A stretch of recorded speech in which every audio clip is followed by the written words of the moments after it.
ताज़ा तरीन अपलोड्स की नोटिफिकेशन हासिल करने के लिए हमारे चैनल को सब्सक्राइब करें और साथ में दिए गए घंटी के निशान को दबाना ना भूलें। औज़ुबिल्लाहि मिनश्शैतानिर्रजीम बिस्मिल्लाहिर्रहमानिर्रहीम।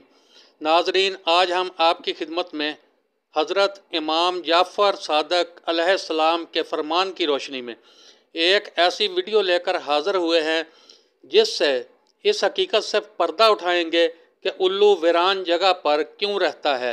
उम्मीद है आपको हमारी ये काविश पसंद आएगी। नाज़रीन, एक शख्स हज़रत इमाम जाफ़र सादक अलैहिस्सलाम की खिदमत में हाज़िर हुआ और कहने लगा कि ए मौला, बताएं उल्लू वीरान जगह पर क्यों रहता है।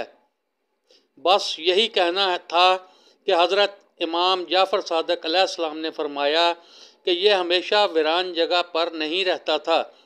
तो इस शख्स ने कहा, फिर ऐसा क्या हुआ कि ये परिंदा वीरान जगह पर रहने पर मजबूर है।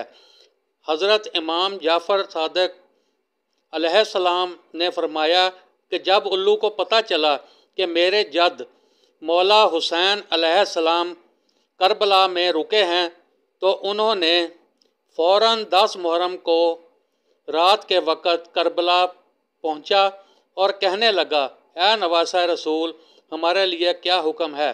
तो हज़रत इमाम हुसैन अलैहिस्सलाम ने फरमाया कि तुम चले जाओ यहाँ से, कल जो आले रसूल के साथ होगा वो तुमसे देखा नहीं जाएगा। इस पर परिंदे ने बहुत इसरार किया। आखिर उसे वाक़या करबला देखने की इजाज़त मिल गई।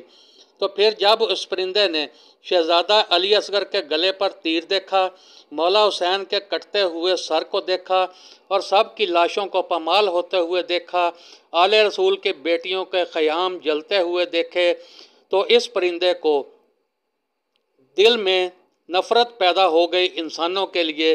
तब से ये वीरान जगह पर रहने लगा और रात को बाहर निकलता है।